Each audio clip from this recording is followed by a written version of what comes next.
udah bayi. Oke, selamat ya sudah melahirkan putranya laki-laki atau perempuan?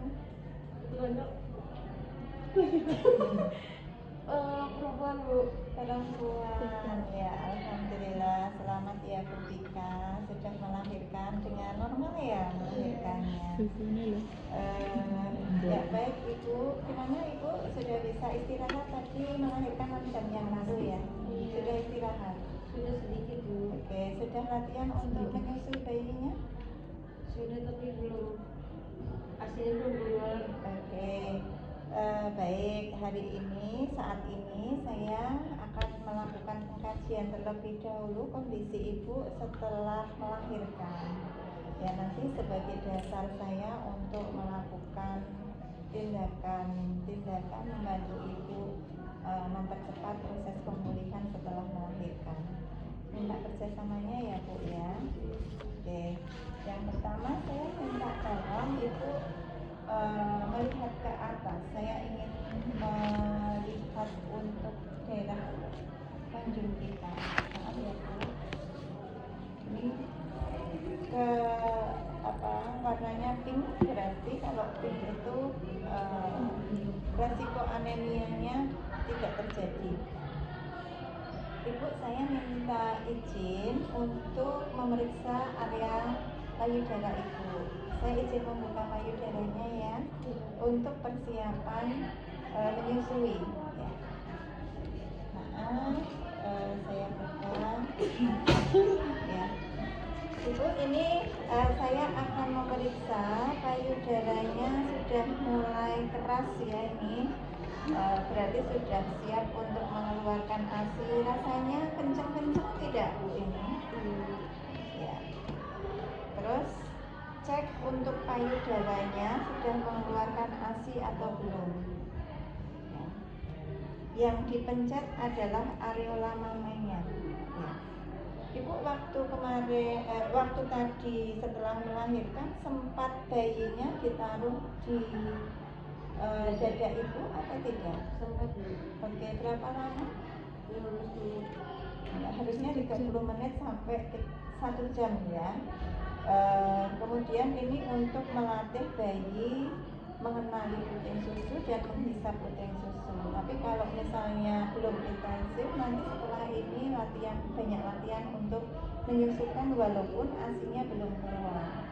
Karena ini untuk merangsang ASI bisa keluar. Baik Bu, kemudian saya ingin melakukan pemeriksaan di ini nanti kan bajunya ada atas bawah ya, jadi yang atas ini ditutupkan. Ya. Ditutupkan atau pakai kerudungnya di dalamnya.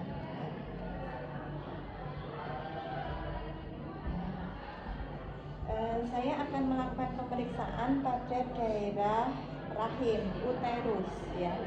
Uterus ini yang dikaji adalah kerasnya uterus. Jadi ketika uterus itu teraba keras setelah melahirkan, itu berarti kontraksinya bagus. Kalau lembek itu buruk, ya jelek. Jadi ketika keras itu bagus. Nah, uterus ini ketika keras kita bisa memeriksa fundus uterinya. Setinggi apa fundus uteri seperti kamu melakukan leopard 1. Jadi tingginya bisa diketahui setinggi apa. Terus kemudian kita bisa kemudian memeriksa fundus uteri itu setiap hari diperiksa sekali.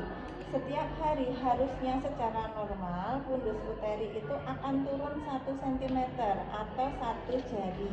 Kalau misalnya sekarang setinggi pusat, berarti harusnya nanti hari kedua itu menjadi 1 jari di bawah pusat. Terus hari berikutnya 2 jari di bawah pusatnya. Jadi kita identifikasi pusatnya di bawahnya 2 jari. Begitu setiap hari seharusnya secara normal turun 2 cm. Nah, itu sebagai standar. Terus kemudian glass and bowl. Nah, Anda bisa kaji ibu tadi setelah melahirkan sudah sempat buang air kecil sendiri, pipis?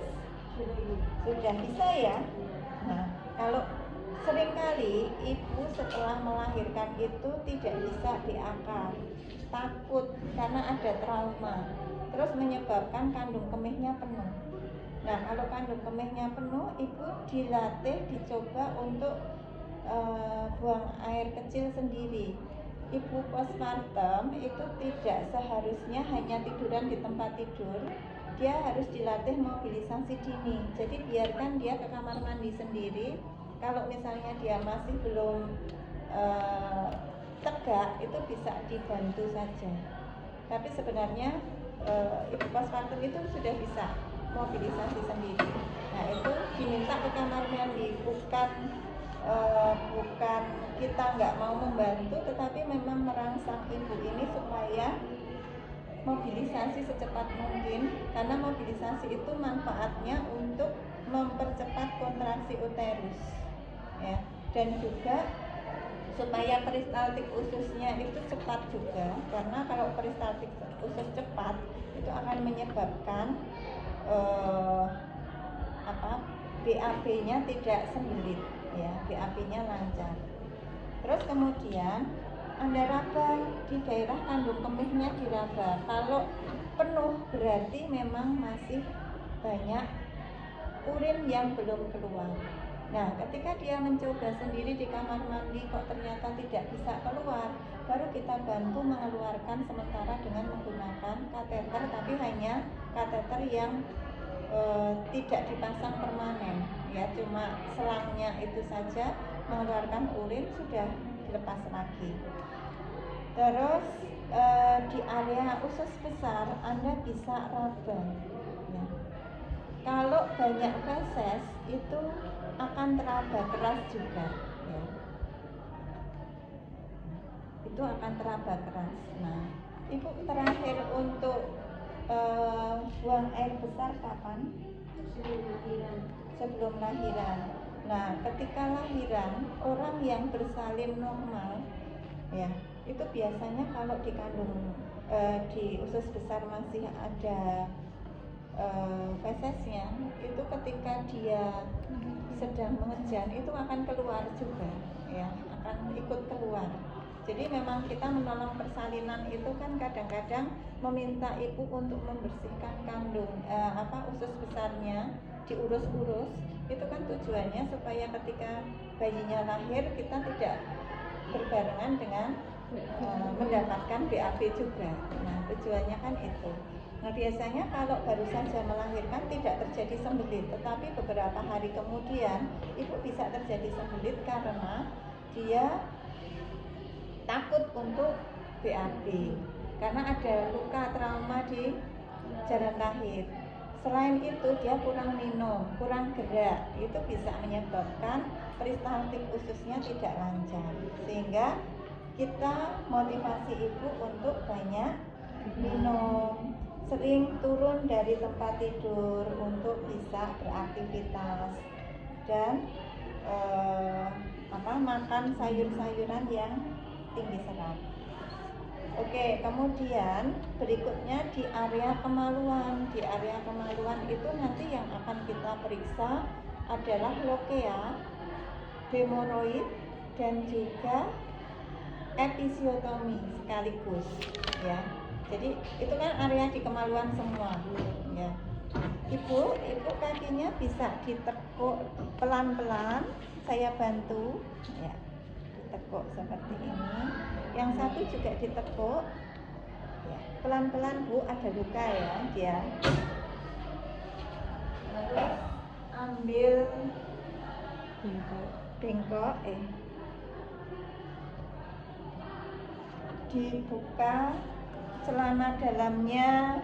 Kalau ibu postpartum itu biasanya tetap pakai celana dalam, pakai ini pembalut, tapi pembalut yang lebar, ya, begitu. Nah, kita akan di sini akan memeriksa lokea dan juga akan melakukan pemeriksaan pada area perineum dan juga area anus. kita cukup pakai handphone bersih saja.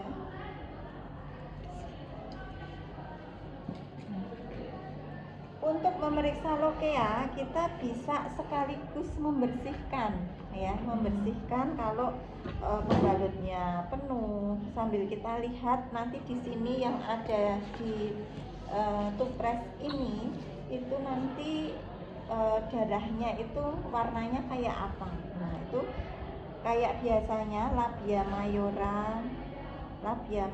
kanan kiri, terus labia minora, terus vulva. Nah nanti akan kelihatan, oh lokeanya lokea rubra atau lokea rubra, kemudian warnanya merah. Nah ini hari pertama, Anda harus mengidentifikasi ini hari keberapa dia dan ini lokea apa. Kalau misalnya sudah hari kelima kok masih lokea rubra, itu berarti tidak normal ibu ini, ya. Jadi Anda harus paham lokea yang keluar sudah sesuai dengan harinya dia postpartum belum. Terus sekaligus karena di bawahnya vulva itu ada perineum, ada episiotomi, Anda harus lihat luka post hecting episiotomi itu. Apabila ada kemerahan, ada basah yang keluar darahnya, tapi dari episiotominya bukan dari vulva, ya. Dari episiotominya ada. Kalau hari pertama belum sampai ada nanah, ya. Mungkin ada nanah, ada serum yang keluar yang menimbulkan basah, itu kan menyebabkan resiko infeksi. Adanya rasa nyeri, adanya pembengkakan di area udem itu.